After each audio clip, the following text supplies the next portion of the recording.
Sometimes we talk like this whole world is just that we live in now is just unprecedented. Like, never has the world ever been as wicked as it is today. That kind of seems like it's the prevailing thought. But really, though, there's nothing new under the sun. I would put to you that ever since the garden, we've had problems.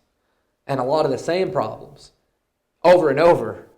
We see sin, we see pride, politicizing, sexual immorality, lying, cheating, stealing, problems of all kinds throughout the Old and the New Testament and in between and all the way up to today. Sin is exceedingly sinful.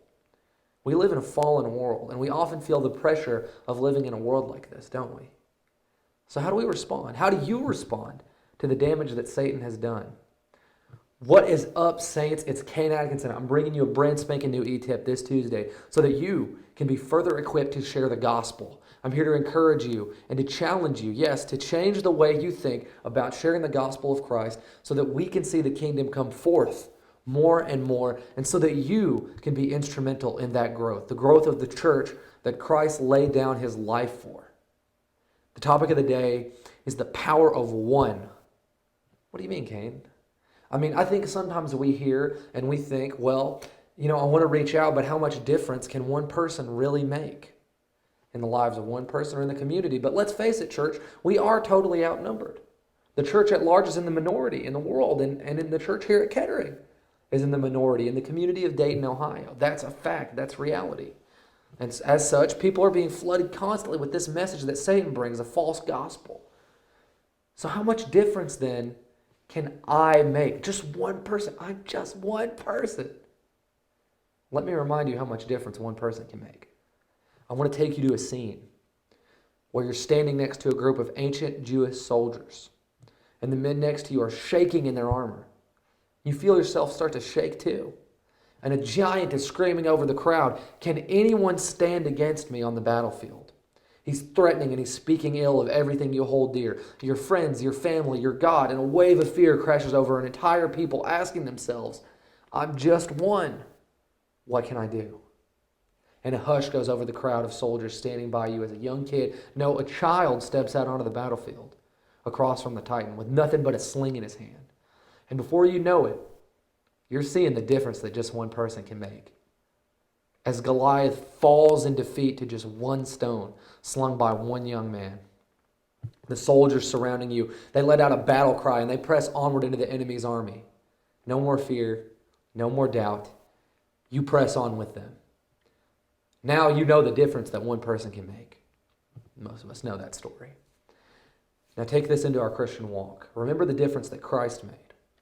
Christ made disciples who made disciples. He was the one who stepped out in faith, and many more followed suit.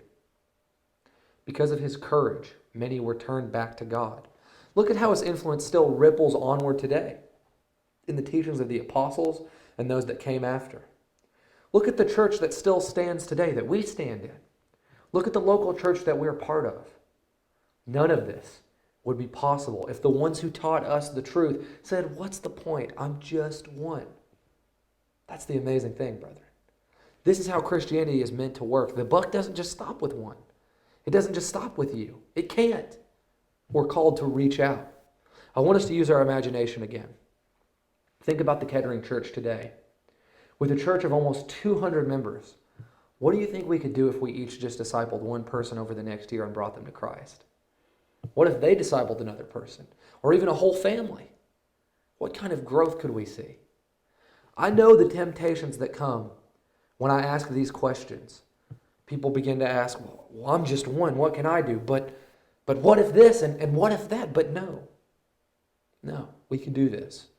One person can make a difference. You can make a difference. And when we all realize that, and we step out in faith, we're going to see some amazing things happen. If you doubt that, I want you to read your New Testament. See the way that Christ's kingdom spreads when it's functioning the way it's supposed to.